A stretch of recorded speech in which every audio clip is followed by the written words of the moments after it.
started doing hurdle bounds in the late 80s when tough female detectives came in twos and were called Cagney and Lacey.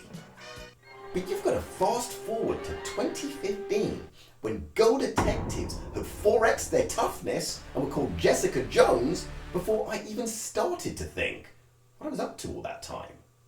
Techniques and wisdom passed on generationally from older athlete to younger tend to escape intellectual examination. And while I might have been the only one doing it without thinking, I certainly wasn't the only one doing it. I wasn't a solitary springer, and this was and still is a worldwide phenomenon. Country to country, track to track, there's a time in every season when the hurdles come back. As the cold winter thaws and the muscles untense, the hurdles line up and the leaping would commence. Well, of course. That's why the season's called spring. Wah!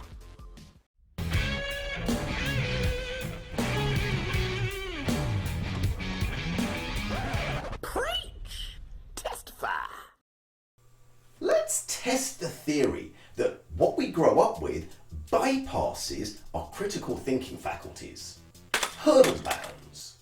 If you've done them or are doing them, can you explain what they improve, how they improve it, and why you're doing it? Or are you just taking it as gospel that if you do an athletics type movement on athletics equipment, then ipso facto, that's going to help with athletics? Like doing tuck jumps on the high jump mat or depth jumps off the steeplechase, or as I like to call them, soggy jumps.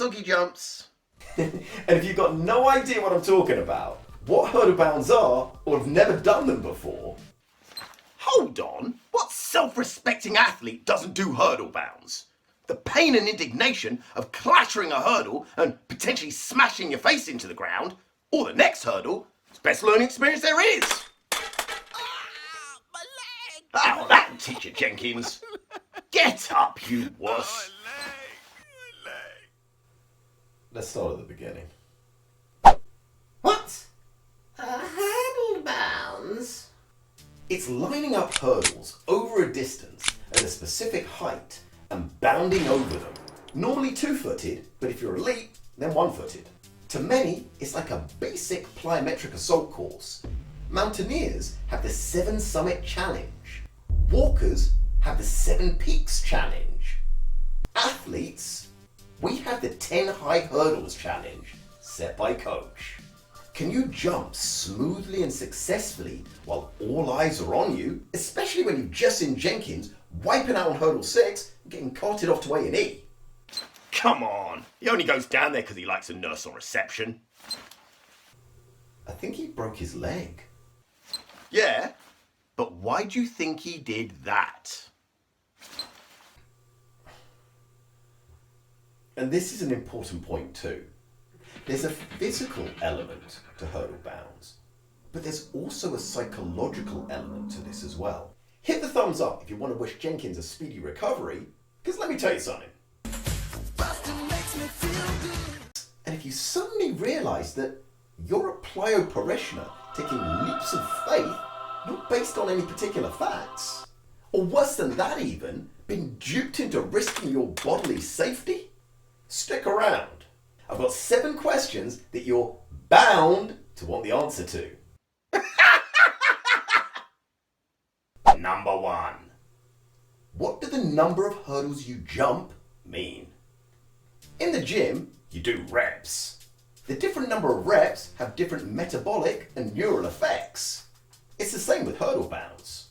1 to 3 reps is more for top-end reactive plyometric performance. This translates more to the fastest strides of your flying 10-meter sprint. 4 to 6 reps is more for rhythm. It translates to maintaining that flow at top speed more comfortably. 6 to 10 reps is more for neural endurance. This translates more to that top speed endurance. Think coming down the home straight, the 200. Number 2. Which energy system?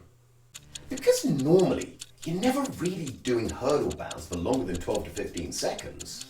You're working predominantly the ATP-CP system. So taking creatine monohydrate will help with your hurdle bounds. You might think then that because you're not using the glycogen system much, that sugar's not that particularly helpful. From a muscle metabolism perspective, that's correct. But blood sugar is really important for neural activity, and the central nervous system is a sugar hog. So while sugar may not be the limiting factor fuel-wise for the muscle side of this activity, it is the limiting factor for your brain energy. And it's your brain that coordinates you handling the hurdle challenge successfully or not. Number 3. What's the best number of sets? Sets are interesting, especially with neural work. You have to rethink your ideas on sets because the gym rat sets concept doesn't work so well for neural work. It's better to think in terms of total volume and divide that between numbers of reps. You work out total volume from intensity. Here's a cheat sheet. So if you know your percentage intensity, you can work out the total reps. The sets are just how you divide up those rests. Press pause if you need longer, because I've got to move on. So how do you know how many sets to do? By following the number 1 rule of plyometrics. Never continue tired. Do the bounds fresh at the chosen intensity. If you set out 7 hurdles and you can only do 5 before fatigue starts to kick in or you can't get the 6th, then that's 5 completed successfully, not 2 missed. Take a break of 1 to 2 minutes. Do it again and go for 5s and keep a running tally of how many you do. They may be called sets, but you don't set out to do them. Just keep track of your successful hurdle bounds. Success is where you're light, bouncy, and in control, like a fresh, light salad. Stop when you start to feel the springiness go, the heaviness set in, like bloating out on your favorite pudding. If you get to those maximum volumes without fatigue, then stop there. 4. What are the signs of fatigue? Stop with any of these symptoms. Your foot strike sounds duller. You're slower off the floor. Your pace over the hurdles drops. Or you barely make it to the last hurdle. You're grateful there isn't another. Stop and seek edible advice. Yeah. And if you start stumbling to do the first hurdle, making mistakes or chickening out, well, that's a sign to call it a day. 5. How do I work out maximum intensity? Go to the high jump, walk in and jump the height onto the high jump mat. The mat takes out all the fear and inhibition. Whatever you can clear there, that's your 100%. Your hurdle bound 100% is 80% of that figure. Example, if you can clear 1 meter on the crash mat, you can do 80 centimeters reactively on the hurdles. Number 6. What's the implication of the different heights?